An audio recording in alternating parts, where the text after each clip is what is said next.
ที่น้องสร้างมาก็เทียบเงินตาศักดิ์ศรีแฟนอายหน้าด้านมางานวิวาไปสิว่าแนวนั้นก็สร้างชีวิตของคนผิดหวังบ่มีหนทางแก้ไขคิดเห็นอดีตให้เคยสัญญาเอาไว้คิดถึงเรื่องนี้ยามใดลืมเล่าลงไปก็ยังคาคอ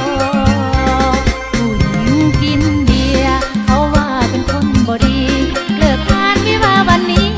บ่ขอดื่มเหล้าแล้วเนาะดื่มสั่งดื่มเหล้าให้กับเจ้าบ่าวสอพอสัญญาว่าจะมาขอพอโดนละออไปขอหญิงอื่นหัวใจมันคมมันคืนคิดอยากจะคืนอ้ายลงกับ